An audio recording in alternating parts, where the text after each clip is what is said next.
For the 77th consecutive year of Cleveland Indians Guardians baseball, there's always next year.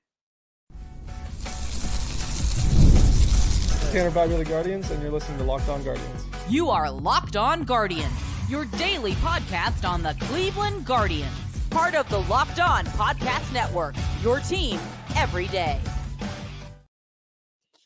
Yo, guys, welcome to a live recorded Locked On Guardians after the Guardians finish the ALCS for 2024 with another loss. I'm Justin Latta. This will not be a normal episode. We're just hanging out, chatting, trying to get through this thing together. It was a good ride, Guardians 12. It was a good ride. More than I expected, if I'm being honest. My prediction coming into the year was 85 wins max.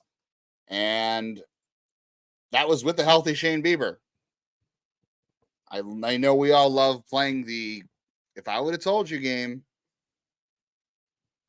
If you would have told me Shane Bieber was making 2 starts this year and he was going to be lost for the year, I would not have expected to be sitting here on October 20th talking about a loss in the ALCS. So with the context of that, you can say it's a good season. And I'm not somebody that believes in championship or bust. I know that's the goal of sports. And that's what you want. It's been 76 years. As I've said multiple times, and you guys can feel however you want to feel and keep throwing your comments. I'll respond to all the comments, that kind of stuff. As long of a season as this is, I can't be a championship or bust kind of guy. I just can't. It hurts. I hate this is not like 2016. 2016 was like getting to the altar and being turned down, being left at the altar 2016. This is more like getting engaged and then breaking it off. I feel like it's always going to hurt. It's never going to be fun. Nobody wants to lose the last game of the season, especially in October. As I keep saying, like I said, you guys can feel however you want to feel. I'm not going to tell anybody how to feel, but it's a 6-7 month grind, and this team won 92 games over 6 months. You know, we had the number 1 pick in the draft this season. That was fun. Did not expect this team to be in this position.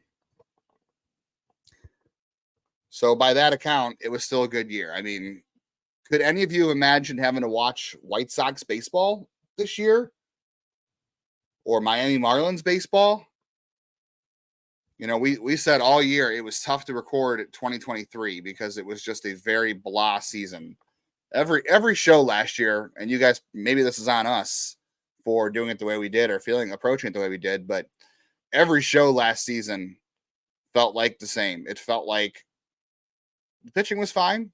The bullpen either blew it late or the offense just didn't come through. And it was just so frustrating last year. This season was just so much fun. And maybe it was because unexpected. But you want to know what? Next year, there's not going to be a honeymoon. I know 2022 was unexpected, and I think this year was unexpected. So who knows what next year will bring. But there's going to be expectations next year. Let's get some comments in here before I get too deep into my thoughts. DeLauder and Bazana will save us. I like how Austin thinks.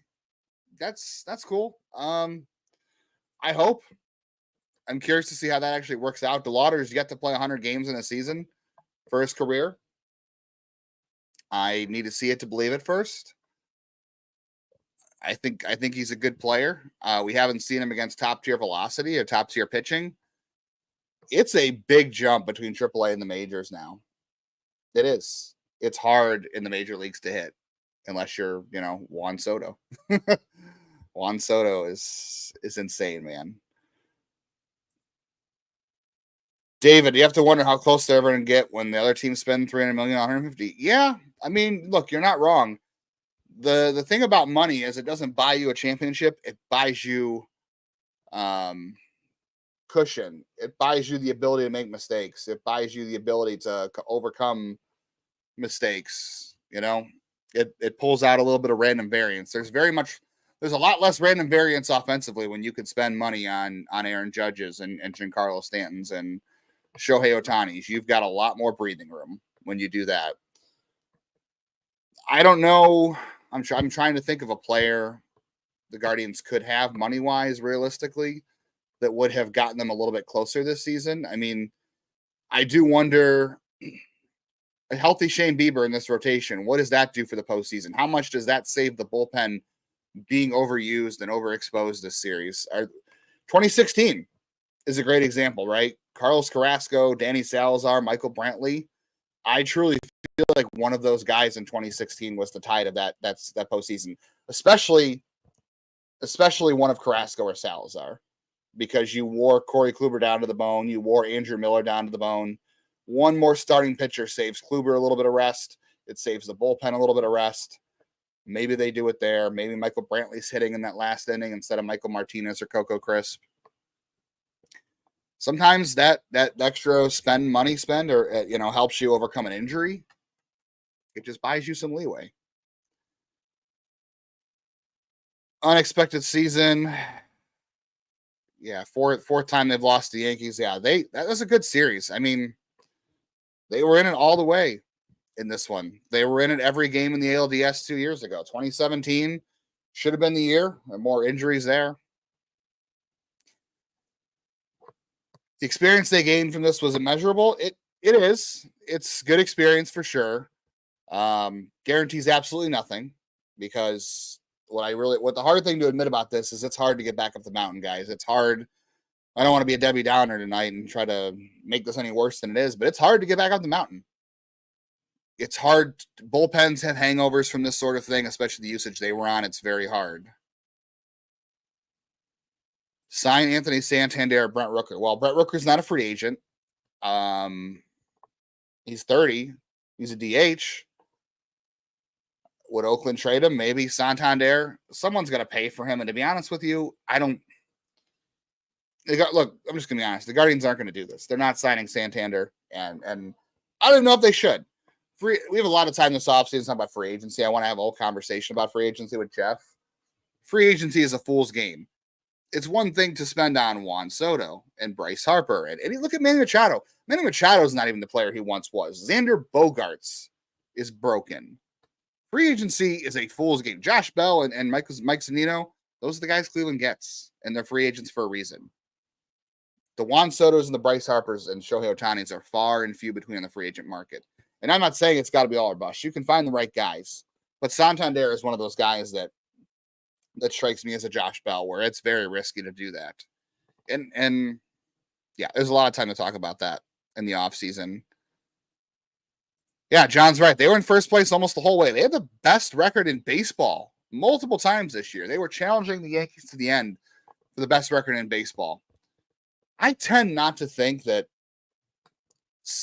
5, 6, 7 games in October truly tells you who the best team is, or 11, or 18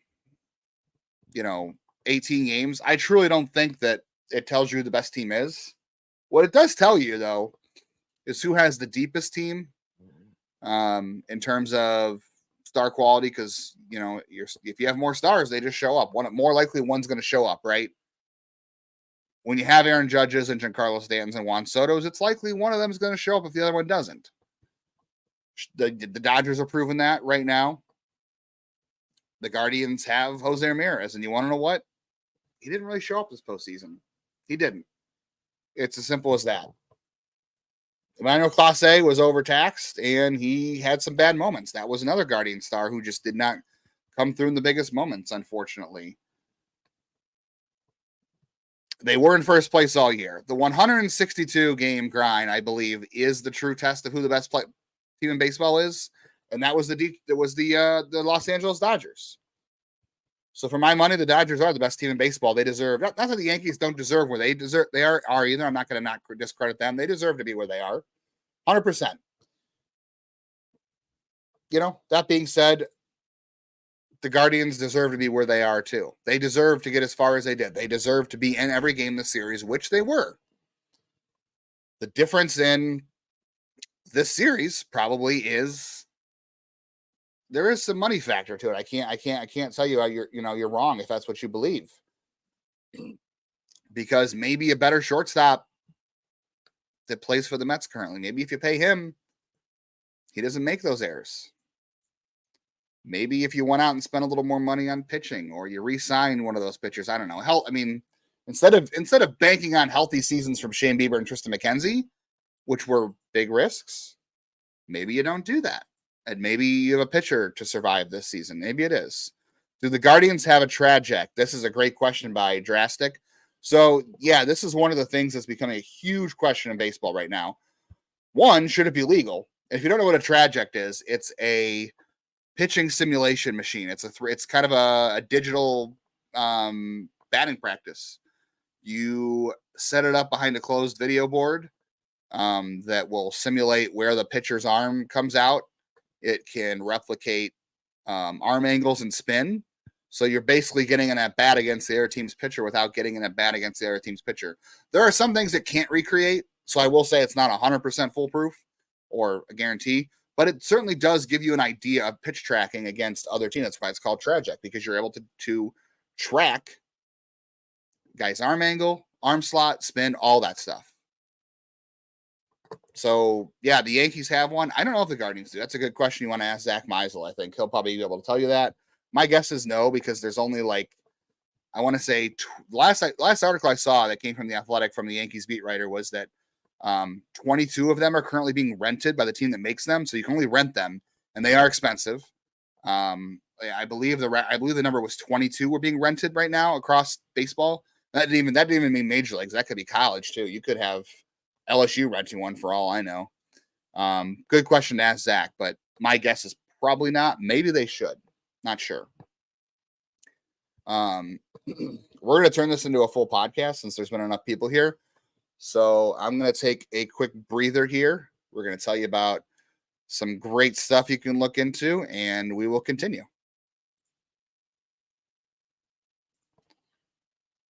Hey, y'all, check out our friends over at Prize Picks. Of course, you can win up to 100 times your money on Prize Picks with just 4 correct picks. You probably don't want to do it for baseball if you're like me. I don't know. I'm a diehard baseball fan at the end of the day, no matter who is playing, no matter who I'm watching. I love baseball. I would watch the worst baseball game in history over the Super Bowl just because I like baseball. That being said, the World Series might be pretty hard. So maybe you want to check out Prize Picks and get $50 instantly when you play $5. You don't got to win to receive that bonus. It's guaranteed. Maybe you want to use that on the NFL. Can Justin Jefferson get more than 83.5 yards next week? Maybe. The Vikings are having an interesting season, right? Maybe he can do that. Christian McCaffrey run for more than 75.5. Probably not on his Achilles. I probably wouldn't take anything on that. It is what it is. But they're giving you those things right now over at Prize Picks. So you want to check those things out and have a little bit of fun. Be responsible, but enjoy it. And yeah, try to have a little bit of fun with sports that don't hurt you as much. Don't put more than you can put on that, but have a little bit of fun with our friends over at Prize Picks. Use code LOCKDOWNLB and get $50 instantly when you play $5. Prize Picks, run your game. Thanks all for bearing with me on that. I'm trying to keep the bills paid and keep a reason to keep coming back, which you guys are giving me. I do appreciate that. I'm just trying to get my thoughts out, and I also want to get your guys' thoughts too while we're doing this. So let's stick with all that. Like Soda 2 went to New York, 6.5 months of fun baseball. It absolutely was 6.5 months of fun baseball. And again, doesn't mean it's not a disappointing ending. Doesn't mean it doesn't hurt. You take the good with the bad, and you spend 6.5 months doing this. If I don't know, again, I don't want to tell you how to feel, but if 2 weeks of baseball erases what fun you had 6.5 months, if you can't enjoy the 6.5 months, that can't be me, man. It just can't be. I have to look at the full picture, and we'd all love to see this team win a World Series, no doubt. It's still a 6.5 month season. I can't show up and watch Chicago White Sox baseball the way it was played this year. I can't show up and watch Miami Marlins baseball the way it's played. Those teams didn't win a championship either, but you want to know what? Their 7 months of baseball sucked this year. Sucked. It would be hard to get up every day. You know, I plan my day all summer long around 1 o'clock, 7 o'clock, whatever time the game is. I plan my day around that, and we plan our day around doing this podcast. it would be very hard to be motivated to do that. And I'm glad we don't have to, because it would just be a miserable existence. Chances of signing Matt Boyd, that's a good question. He gave them a great season. He pitched really good in the playoffs. He was a good competitor in the playoffs. He's healthy. I think they have to consider it, because you don't know if you're re-signing Shane Bieber. Matthew Boyd might be attainable, and you're running a rotation back next year of Tanner Bibee, Gavin Williams, who had an inconsistent, unhealthy season, who's had injury history in college, not elbow-wise, but this was the first time that happened. You have no idea what you're getting from Logan Allen, Tristan McKenzie next year. Joey Cantillo, you're still looking at him. I think Matthew Boyd needs to be in consideration for them. Yeah, someone's saying that I'm not gonna. Their comments gone. They're gone from the channel, saying that weren't even in it. Barely, almost got swept. They were in every game. They had a chance to win every single game in this series. What the difference was is they didn't get hits with runners on. They left a whole state on base multiple times in this series, and they made key errors at the end, and the bullpen was overtaxed. Would you move Jimenez to shortstop next year? Yes, 100%. I would go into next year with Jimenez at the shortstop, and I mean, look, Rocchio was nominated for a Gold Glove. This is the hard part. Brian Rocchio, by the metrics, was a good shortstop this year defensively. It is just unbelievable that anytime he makes an error, the game blows up. Remember the game in Pittsburgh back in September? He made that error. I think they still won that game because of a Noel home run. That blew up an inning for them. Rocchio made an error in this series in game 2. They lost it. Every time he makes an error, something bad happens. He made 3 errors in this series. I'm sorry, he didn't get charged with an error in the win, the 7-5 win, but he got charged with an error last night. He got charged with an error tonight. Every time he makes an error, this team loses. It's very indescribable. It's so weird. Let's see what else we got. Yeah, miss Lindor every day. You know what? Yeah. Could have both of them.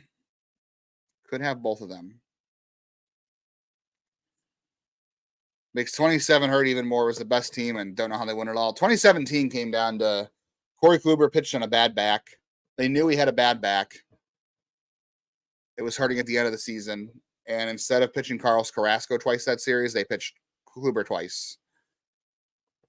And Michael Brantley had a bad ankle. Edwin Encarnacion rolled his ankle. It was horrid timing. Horrid timing on that one.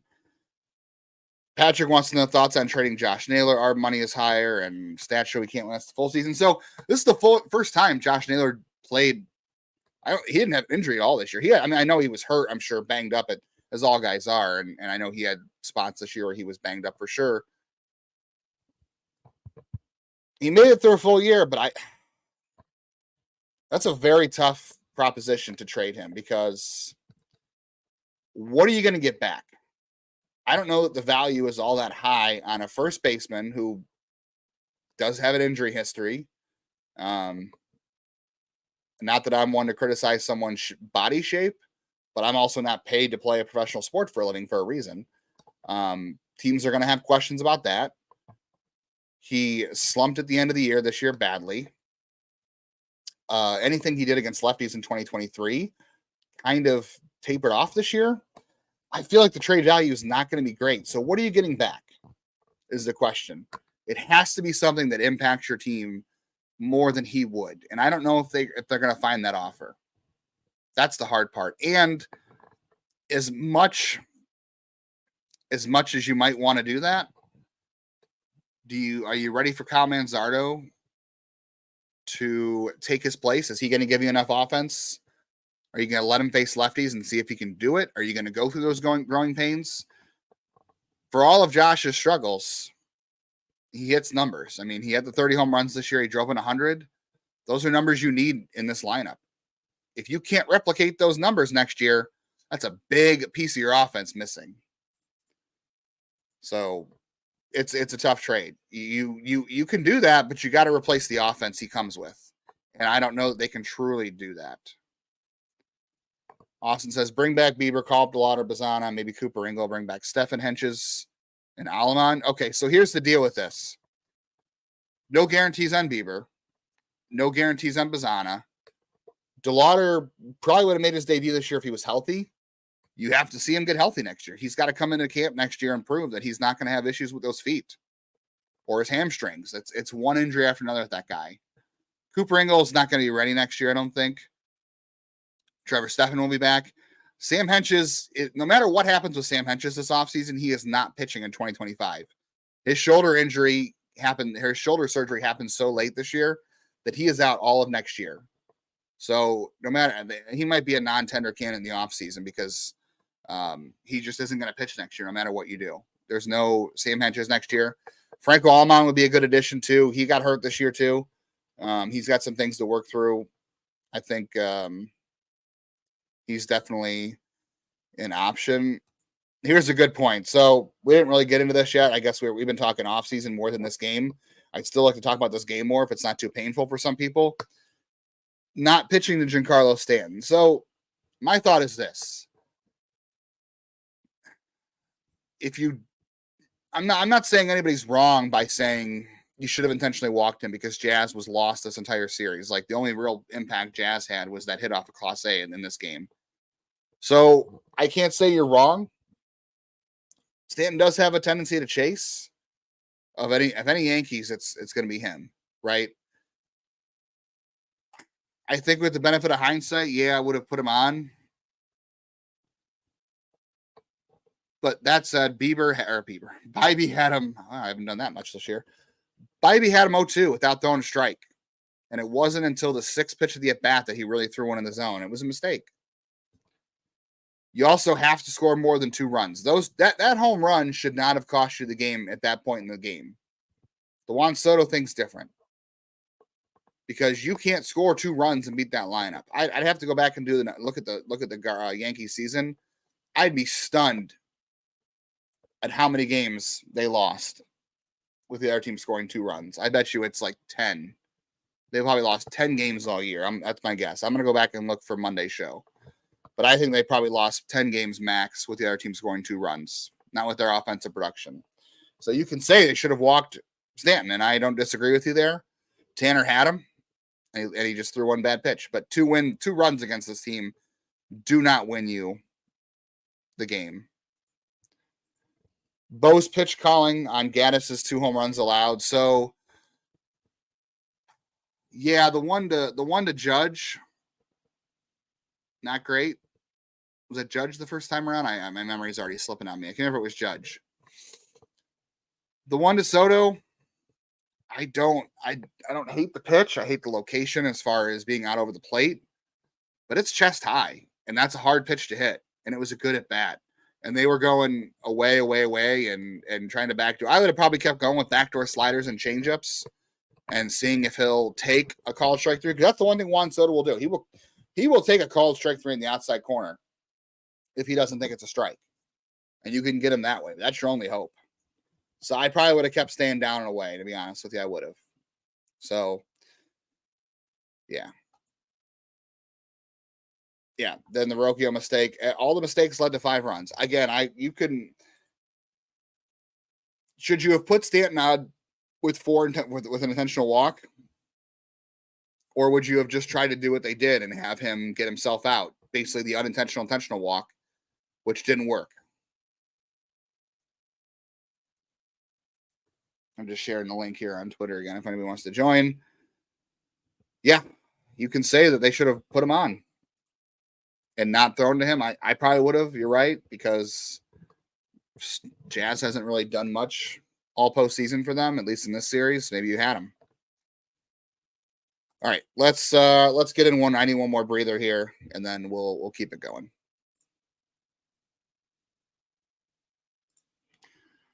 Let's talk about FanDuel. It's the middle of the season, but you can still start the season with a big return. America's #1 sports book. They're all over the place right now.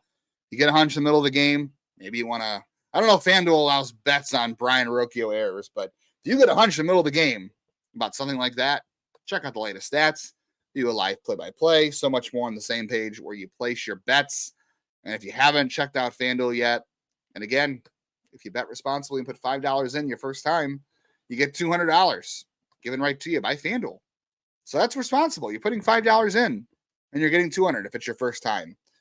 I'd say that's responsible. Just don't let it go crazy. Bet on things that won't break your heart like this. Do something fun and have a little bit of fun with it responsibly. So take advantage of this offer while you can. If you haven't been on FanDuel yet, do something fun. I think Ohio State's got Indiana next week. That should be a fun one for Ohio State. If you're an Ohio State fan like me, if you haven't been on FanDuel, put $5 in on Ohio State. They just blew the doors off Nebraska, but I think Ohio State's better than Indiana. But it should be a fun. I'm sorry, not Indiana. Geez, it's Nebraska. Wow, it's Nebraska. Nebraska got destroyed this past week by Indiana. Ohio State's way better than that. Put something fun on Ohio State. That's FanDuel.com.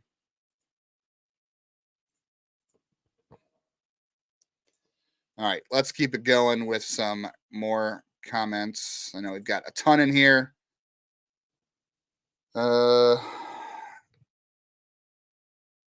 What minor league pitchers might we see in February? Oof, I'm not ready for that yet.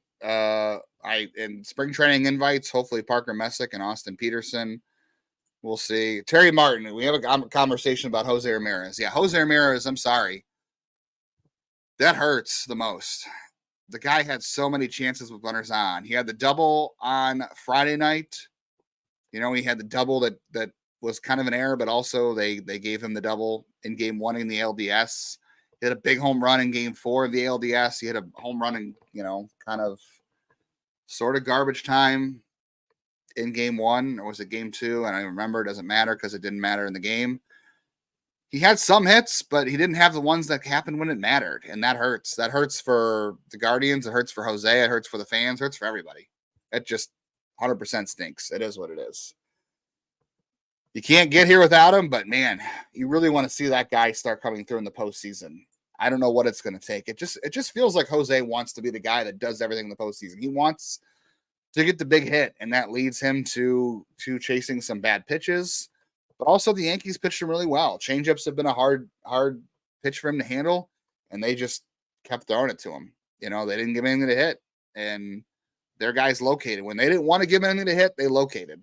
That's kind of the difference here too. Even when the Guardians pitchers wanted to pitch around Stanton or Judge or Soto, and they were just trying to say, well, let's see if they'll get themselves out instead of intentionally walking them, they missed their spots. The Yankees didn't with Jose. They wanted to do the intentional walk with Jose, and guess what? They didn't miss their spots, and he chased. If they would have made a mistake over the plate, maybe he would have crushed it. That's exactly what the Yankees did.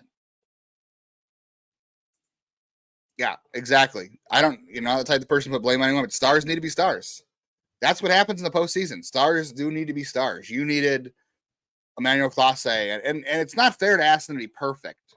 Let's put that forward too. No one's saying that Jose Ramirez has to go 4 for 4 with 4 home runs every night.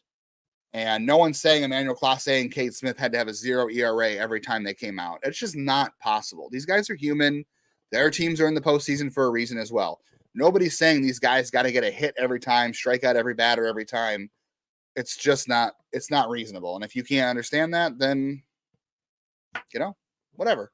But yeah, Jose could have gotten a couple much bigger hits. He had chances. Emmanuel Clase gave up runs. This team needed they did need the bullpen to be perfect. Maybe that was the issue for them in the end, is they needed the bullpen to be perfect, and it just wasn't possible. Season was very disappointing, but pleasant surprise, says Adam. It was a pleasant surprise. Skeptical they can run it back and get similar results. The TV money is going down. Yeah. The TV money is definitely going to be a factor this offseason. It's not going to be a good one.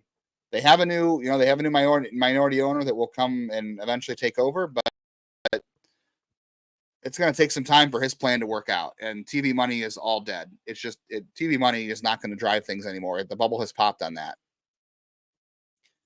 Got to get Bazan up here as quickly as possible. Yeah, they need another impact bat. Absolutely, they do need another impact bat. Bazana, I'm hoping for the second half of next year. We'll see.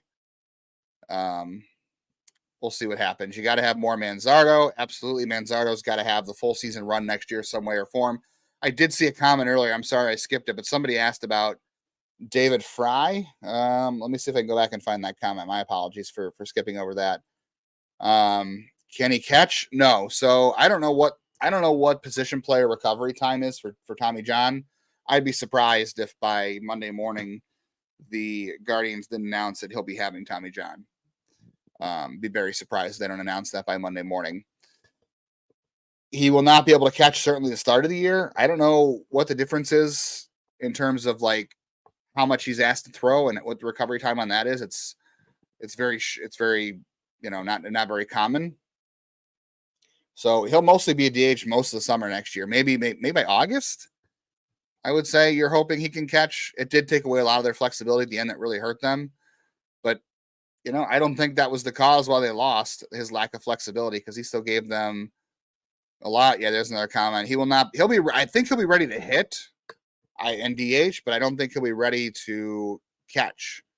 First base, maybe. I don't know. Yeah, how did they not win the last two games? They led for 90%. And that's the thing that stings the most. You had leads in game 4 and 5. The bullpen didn't protect them for one reason or another. Cade Smith was run down. I felt like they took Gavin Williams out too early in game 4, to be honest with you, because that's what we're seeing here. You can ride a hot bullpen in October a long way. You absolutely can. But there is a point where you get the law of diminishing returns. Guys get gassed. The 2016 Indians, let's throw this out as an example. You had Corey Kluber going out there and giving you 6 innings, at least, sometimes 7. He was that good that year, right? And Josh Tomlin was giving you 5 or getting into the 5th. Trevor Bauer, minus his drone game, was going 4. You had starters that were going 4 or 5 innings. You weren't pulling starters in the 2nd and 3rd innings, in the 4th inning. That bullpen was able to survive because they were not asked to come in until the 5th, the 6th. They weren't asked to come into the 2nd, the 3rd, the 4th. I think that's something Vogt's got to learn. I understand that this bullpen was going to take them where they were going to go in the postseason. But I think you had to trust your starters a little bit more because, I don't know, it's a hard balance. I'm not saying Vogt had an easy decision either way and that anybody else could have made a better one. I certainly can't say I would have. But 2nd, 3rd, 4th inning, you can do that a game or two.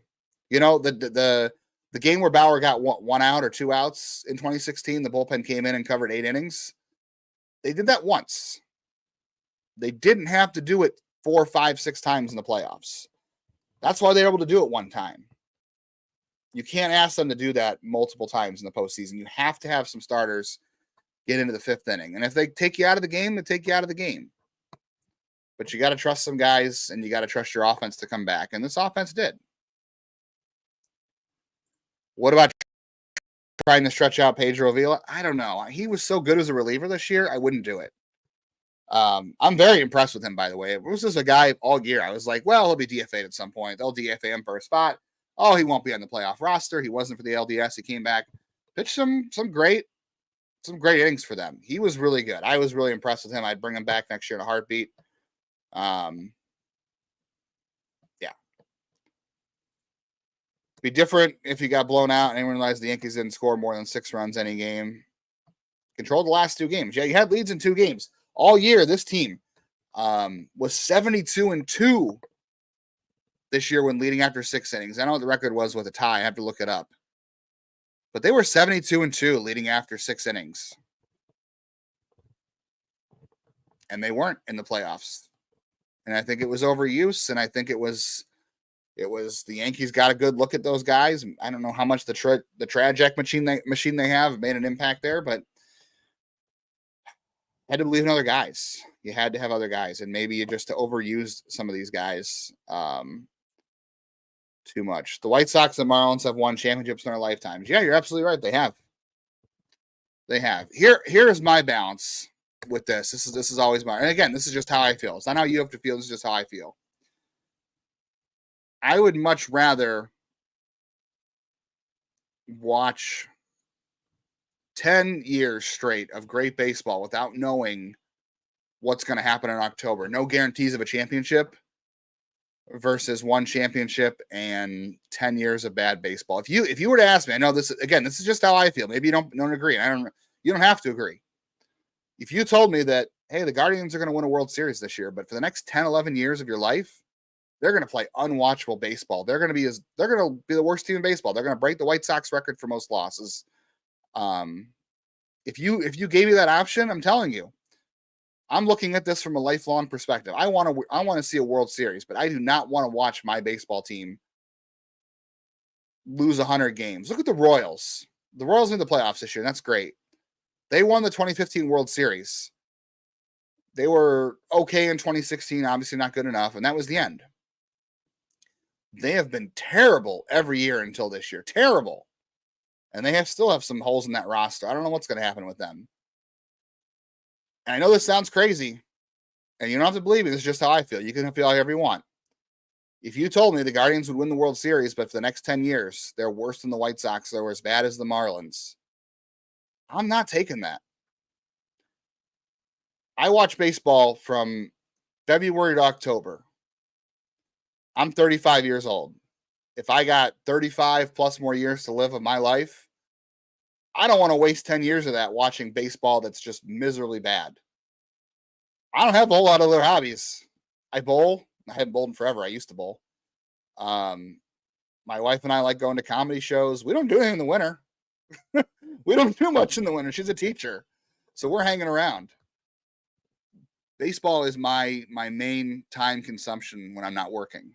It's something my wife and I share, something my dad and I shared. I could not do 10 years of bad baseball. I'm not saying that's the only way it works around here. I'm not saying that's the only choices. There's more choices, right?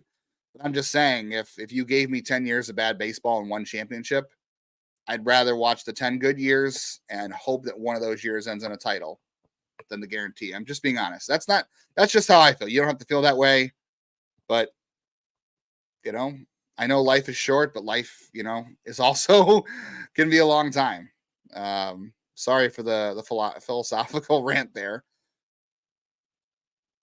Who is playing right field next year? Oh, I'm so not ready for next year. I was kind of trying to focus on getting all of our energy out from this game and just letting it go. I have been a big Will Brennan fan since I saw him in Lake County. I thought the dude could hit. I thought he was a very good right fielder. I don't think you can bring him back next year as the main guy. He is a fourth outfielder. I got Will Brennan wrong. I was as big a Will Brennan fan as anybody not named Brennan. And I got it wrong. I don't think he can be your everyday right fielder next year. I think you start the year with Noel in right field. I know that's crazy. That's the other thing we should point out in this game. I take notes in every game in the postseason to go back to for our shows. I'm taking notes on every key at bat, everything I think is key during a game. Giancarlo Noel's at bats in this game were really good. I want to say that home run he hit, the pinch hit home run, I think that might have done something for him.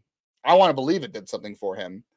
But he was resistant to chasing in this game for the most part. His last at bat, he struck out and chased. He's never going to fully get rid of it. But if he can reel it in a little bit, he was on every pitch against Rodon. He was just, he was just a little off the end of the bat last night on Friday night. And he was just off on some pitches from Rodon. He was really locked in until that one bad swing. So I would bring Noel back to play right field next year the bulk of the time. I would. And see if he can do it. Valera's going to be hurt most of next year. DeLauder's got to prove he can stay healthy and force his way up here. And if he does, that's great. There's room for DeLauder and Noel. There really is. That's what I'm working at next year. Because, if you're going to ask me, are they going to sign a free agent or make a trade? My answer is no. I hate to bum you all out. Thank you, Leo, asking my intestinal fortitude. Hosting this, not swearing. So this is a family-friendly show. We are PG-13. I'm not angry. I'm disappointed. I'm not angry. I'm just disappointed. How many times have we heard that? yeah, just disappointed. It is what it is. We finished 12th out of 30 home runs. Philosophy is fine.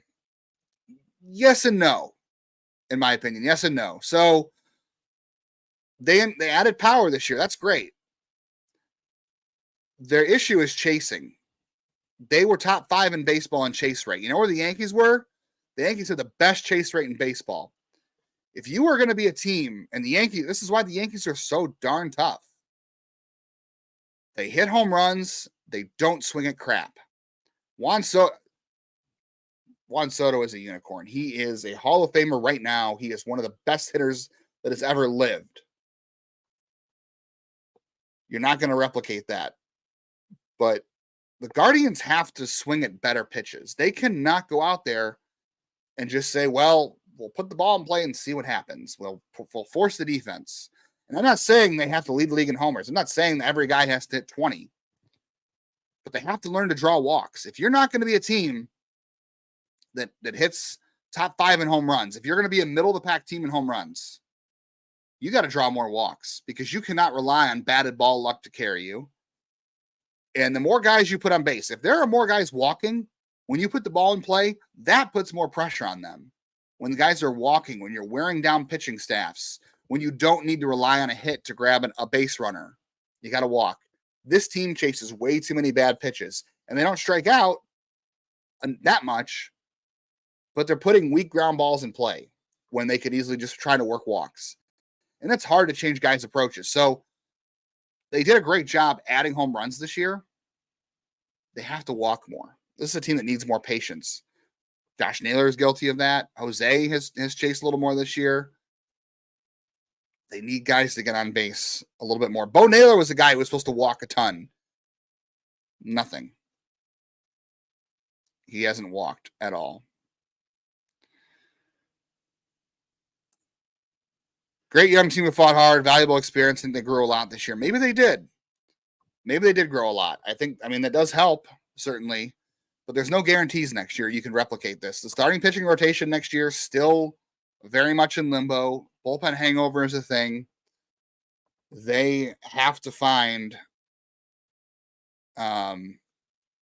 pitching again, which is crazy to say about this franchise. They got to find pitching, and their bullpen, there's no guarantee there's no hangover. The one thing I will say about this, the bullpen, that we're worried about hangover next year, this is not exactly like the Miller, Shaw, Allen bullpen, right? Okay, so 2018 is when we saw the cracks, right? Brian Shaw was gone. Cody Allen's arm was a noodle.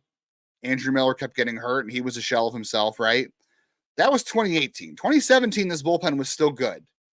They weren't as good as 2016, but they were still good. Brian Shaw was still good. Andrew Miller was good except for one home run against the Yankees in the postseason. Cody Allen was good in the postseason. And those guys were at the ends of their career, right? Like Andrew Miller was in his 30s. Cody Allen was in his late 20s. Brian Shaw was in his late 20s and already had just miles on his arm. So as much as we're worried about bullpen hangover next year, I will say this. Cade Smith was a rookie. He's 25, whatever it is. Tim Herron's a pretty young dude in his career. Hunter Gaddis is still really young. Emmanuel Clase is still really young. Yes, these innings rack up miles on their arms for sure, but they're not as old as Miller, Shaw, and Allen at this point in their career. So, and they should be adding Walters. Hopefully you're getting Stephan back. Maybe Franco Alamon is a factor. You need to add a lefty somewhere. Eric Sabrowski was a great story. Maybe he's a dude next year too. They have options to overcome that. It's not going to be easy, but it's going to be tough. We just run it back with Manzardo, a platoon Manzardo, and think value. Naylor has reached peak value. I don't know. I think peak value for Naylor has gone. I don't know what the value is going to be like in the offseason for him. I really don't. That's another question for a longer day. Here's the guy that deserves some respect. Guys fought hard. Don't hang your head. Yeah, they did fight hard.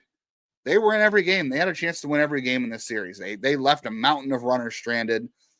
They made errors that gave the Yankees extra outs and runs. And you know what? Yankees are a great lineup. When you give them extra outs, they take advantage. They got to their closers. They did some magical things. They had chances. Didn't deserve to go down. Had something. That's the thing that hurts. They had chances, despite all the flaws on this team. Right, despite a lineup that really had a 6, 7, 8, 9 of a lot of automatic outs. Despite a very shallow rotation, they had chances to win this series. It could very easily be. It could be very easily 3-2 Cleveland right now. They won game 2. They could have won game 4. They should have won game 5. It could be very easily 3-2 Cleveland. They had chances to win one of those in New York. That's what hurts the most, is this team getting back up the mountain is so hard. It's so hard. Guardians Enjoyer, thank you for doing that. You guys don't have to donate any money to us. I appreciate that. I really appreciate that. That's way above and beyond. Wants to ask if the Guardians front office will get any payroll to be aggressive this offseason, despite the Valley breakup, and is Valaika a lock to stay? So I wish I could tell you that the front office was going to get some money to play with. I don't think so. Hopefully the attendance helps them out a little bit, and they'll want to spur some money and do that because the attendance was really good this year. Maybe they'll prove me wrong. I don't want to, crush your joy here. I don't believe it. I'll believe it when I see it. They've pushed the chips in twice. 2017 and 2018, they were high on payroll. But the TV money is gone from then. I don't think the TV money is going to help. Maybe the attendance helps them. We'll see. Is Valaika locked to be back next year? I do think Valaika will be back next year unless somebody wants to hire him as a manager. I don't think he's going anywhere else. So appreciate you, Guardians Enjoyer. It's already 1:10 and you guys are still on here, man. I love you guys. Going to be honest. I love you guys. You guys are all on here still chatting, still listening to me ramble. I really appreciate that. I can't believe it's 1 o'clock in the morning and we're talking about, there's 130 of you on here. We're talking about a brutal ending. Starters went deeper. We need the stars to go deeper. Yeah. 2016. I'm trying to think 2016, what stars stepped up for them. Because you want to know what?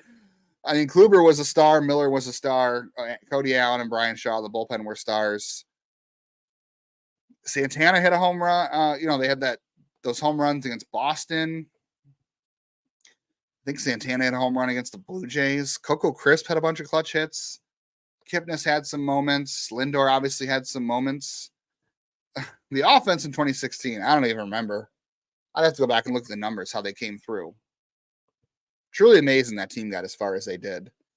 That 2016, I think, is more incredible now that I think about it. Yeah, Tanner Bibee. Let's talk about Tanner Bibee. Thank you, DJ. Tanner Bibee pitched his butt off. I can say that word. He pitched his butt off this game. 3 days rest, man. That man came out on 3 days rest for the first time in his career. And I know he didn't throw a lot of pitches in game 2. This man went 73 pitches. He made one bad pitch all night. And you can even argue that a vote maybe should have gave him the call to IBB Stanton there. Velocity was up all night. He pitched out of jams. He got strikeouts. He only walked. Did he walk one batter? I think he walked one batter all night. And it should have been 2. He didn't walk a batter. He didn't walk a batter. He just should have walked a batter intentionally. Give your hats off to Tanner Bibee, man. This was an ace performance. It was. This is the performance they needed. And it's not on him. He made one bad pitch. Everybody did their job tonight, honestly, on the pitching side of things. Tanner was great. Cade with diminished velocity gave you enough. Tim Herrin was fantastic. The best pitching performance Tim Herrin has had since the LDS. Class A came back, was fantastic, and you just thought, all right, Class A's got it again. Cade was good. Tim Herrin gave you 5 big outs, and Class A was great again. You just thought it was going to be enough. And if Brian Rocchio doesn't make that error, I surely think they win this game, and we're talking about a game 6. And I'm not saying it's all on Brian Rocchio because you can't score 2 runs and beat the Yankees. So it's not all on Brian Rocchio, but a 3rd run would have beat them. And 3 runs, all right. That's a fitting ending to the season, right? That should be a sign, right? That should be a sign.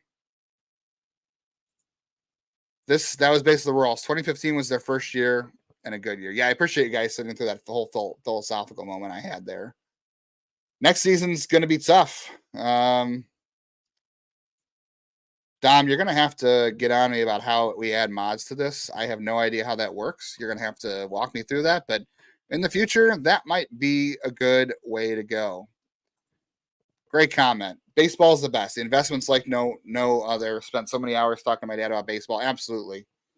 For 33 years of my life, I did the same thing with my dad, and it was incredible. It's a great relationship bond with me, my family, my friends, and doing this, doesn't get any better than that. 1 month is the most painful month, but 6 months are fun, and it's hard to overcome that. Ooh, we're ready for Daniel Espino talk already. Toby Morrison says, are we going to ever see Espino? No guarantees. Maybe he comes back as a reliever next year. I don't think that it's going to be early. It's going to be midsummer. We'll see. I did not see Nolan the post-game interview with Bibee. Honestly, I recorded my little short on YouTube to put out after the game was over. Here's I'll tell you this. This is how much I avoided it because I'm so used to this now. That ball was in midair to Soto in right field, and I turned the TV off. I told my wife, turn something else on. She just went to bed. I just turned the TV off. I didn't watch anything after that. I didn't even want to watch the final out. I didn't want to see the Yankees celebrate in Cleveland. That's the thing is like, if they lost this series, basically, being down 3-1, I just would have rather seen them make New York celebrate in New York and not Cleveland. Does Travis Bazzana end up playing center field in the future, says Guy Machans, or asks? I'm going to say no. I'm going to say they stick with second base. Honestly, if they're going to get the bat up here, it's second base is the fastest route here. And I think it's second base because, I don't know. My guess is they're going to stick with Rocchio at some level here next year. But I think he's got to be on thin ice. I just, he had a decent postseason offensively, just not enough. As Jeff said on Twitter, that he just didn't come through in the clutch offensively. And he just made too many key errors. Yeah, they're going to stick with Valaika. I have a very hard time seeing them firing Valaika. I really don't see it happening. I don't see a new one coming in. Left Bibee in too long. I disagree. I disagree. I think you can say they should have called for an intentional walk of Stanton, and you'd be right. I just think you could have let him face Jazz. I didn't have any worry about Jazz. Jazz has been terrible in the postseason, and maybe he would have gotten him. Maybe. I have my doubts. I think Bibee would have gotten Jazz as the last out. I really do. That Yankees lineup, and here's the thing about the Yankees lineup too. So that top four is really tough, right? You have Torres, Soto, Judge, Stanton. That is a great, dangerous top four. It's tough. When you get past it, they're beatable. But too many times this series, Anthony Rizzo beat them. Anthony Volpe beat them. Austin Wells hit a home run with Gavin Williams. Alex Verdugo had some key hits. If you're going to beat the Yankees, you got to let, in my mind, it's kind of like this. Maybe you walk some of the guys in the top four at times, you do. But like LeBron and Kyrie, are they going to score their 40? Sure. Maybe they score 80 points combined in a game in the NBA. You can't let the other guys score 30 or 20. You got to limit those other guys. You got to let those guys get their points. Maybe that's what you do with Judge and Stanton. But sorry, the reason the Guardians are going home after this is because in early games in New York, Rizzo and Volpe and Wells and Verdugo beat them. They drove in key hits. Can't have it. Thank you again, Guardians. Enjoy. I appreciate that. Sorry, I'm way behind on comments. I'm trying to get to so many here. Man, 610 someplace. You guys are unbelievable. I really appreciate you guys. This is why we do it. I mean, I'm doing it because it's fun, but at the same time, I'm trying to get my thoughts out, and I know you guys want to too. I can't believe that it's 1:18 in the morning, and it's a brutal loss. And some of you here at 6:10 a.m. and 10:10 and 1 o'clock. Where are you in Hawaii? I don't know. I am so bad with the time difference in Hawaii here. Yeah, Bibee was awesome. 1 pitch on 3 days rest. Again, couldn't ask much more for Tanner. Really couldn't. Appreciate this from a Yankees fan. Great season. Good young team. Yeah, the Guardians were in every game. They really were. I want to pick out one bone here. I should be focusing on whatever else. But I want to pick out one bone here. There was somebody on Twitter today that really, I don't let myself, as Ken Carmen, I know 2.3 is good at, he will say, don't get worked into a shoot. I did let someone this morning work me into a shoot on Twitter briefly. And he said that he covered a playoff game here in 2022 in the ALDS, Guardians-Yankees. And he said, I watched a bunch of Chief Wahoo defenders, and I'm not taking any comments on this, just FYI. But he said he saw a lot of Chief Wahoo defenders in Cleveland in 2022. And he said, so you all deserve postseason Emmanuel Clase the way he pitched. And I said, by that measure, then all the Yankees fans that were throwing garbage at Miles Straw and said racial slurs to Stephen Kwan and threw stuff at Oscar Mercado, by all accounts, that represents all Yankees fans. So all Yankees fans throw trash at people. I let that bother me. I shouldn't have let that bother me earlier, but not all Yankees fans are represented by that. Not all Cleveland fans are represented by Chief Wahoo defenders, and I'm not taking comments on that. This is a good comment. Wouldn't trade the Guardians method for developing a competitive team, but I'm tired of falling short to teams that just feel $30 million players to fill holes. And you're not wrong, Matt. Like I said, not everyone has to feel the way I feel. You're not wrong. I wouldn't trade the Guardians method for developing either, but there does need to be a point where they've got to add on if they're going to get over the hump. As a baseball enjoyer, as a Guardians Cleveland fan growing up my entire life, again, I'm not trading any of what we've had here in Cleveland. And I'm not trading 1 year again of this, but I will say this. I'm not a championship or bust kind of person. Maybe I will be as I get older. But the team's goal is a championship. The team's goal every year has to be the championship. Otherwise, what are you doing? And there's a point they got to go in there, and if we're going to win a championship here, it's probably not going to be with the current ownership. I don't know what's going to happen with the next ownership group. I really don't. Yes, the Guardians front office is elite. I will not hear otherwise. They're not perfect. Nobody is. They make mistakes. They probably should still have Junior Caminero or hung on to Tobias Myers longer. They make mistakes, Yandy Diaz, Jake Bowers, all those moves are bad. They're not going to make every move perfect every time. They're just not. They turned one inning of Corey Kluber into Emmanuel Clase, and I know he had some bad moments in this postseason, and he's part of the reason. Well, you know what? They lost one game that he blew. They lost one game that he blew. The second one they somehow won. Despite that, they turned in one inning of Corey Kluber into Emmanuel Clase. They do good things, and they're not given a big payroll. It is hard to ignore the payroll things. I'm just, it is. They got to. They don't need to spend $300 million, but they got to spend. I feel like they need to spend a little more just to cover up some of their shortcomings. Let's get to a few more comments. There's still so many guys on here, and I really appreciate that. Yeah, Nolan, I want one World Series too. Like I said, I want one too. But if you give me 10 good years, I'm going to hope that one of those years is a World Series win. And I can't watch Miami Marlins and Chicago White Sox baseball every year, and I trade that in. I just can't do it. Yeah, the fastball to Soto there killed me.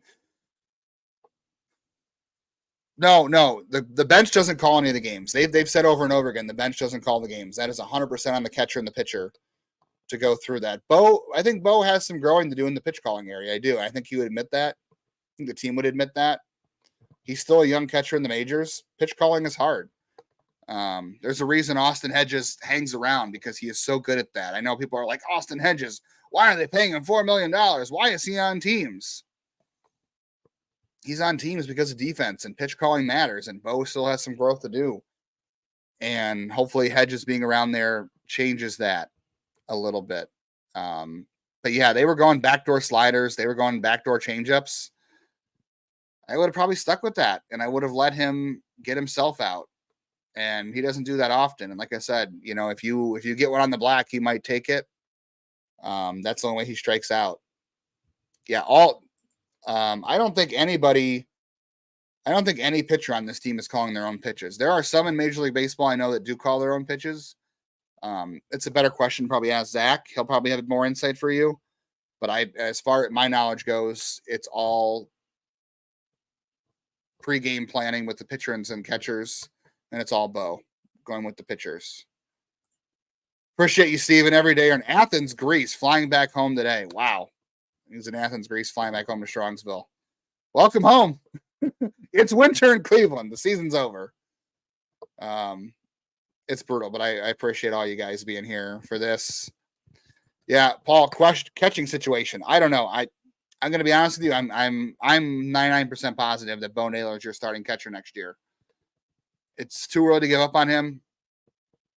He's got a lot of work to do. I think Bo will do the work. Do I know if it's going to work out? No, but I do trust Bo to do the work to try to get better. And if he doesn't, then it is what it is. But I will say this: Bo's work ethic is pretty unquestionable. That guy went out and learned Spanish to communicate with his teammates and his pitchers more effectively. 2021, Bo Naylor offensively was a complete disaster in the minors. And he came back in 2022 and was one of the best hitting prospects in the minors, especially among catchers. And that's why he was in the major leagues at the end of the year. And he was great in the second half of 2023. One of the best hitting catchers in baseball in 2023 in the second half. I don't know. He's got a lot of issues to work out. But I know the talent's there, and I know the work ethic is there, and that's what the Guardians are going to trust. So I'm pretty sure Bo Naylor is going to be catching next year. It'd be great if you could have a platoon of Fry and Naylor at catcher. And unfortunately, I don't think David's going to be catching until August at best. But we thought Bo Naylor was going to be like the third most important hitter on this team this year. And he ended up being a lost cause. And what's funny is Bo Naylor had a fantastic game at the plate tonight. In this game, he had a big hit in game 4, and a big hit in game 3. He had a couple good at bats in this one. He did chase at the end there, which stunk, but he had a great game. It's just, hopefully that locked him in a little bit. I don't know. It can be hard. No, I don't know about Clase. I mean, here's the thing, Nolan. Maynard Clase has 2 pitches. So it's how much game calling are you really doing, right? Like he throws 60% cutters, 70% cutters. How much of it is game calling with him?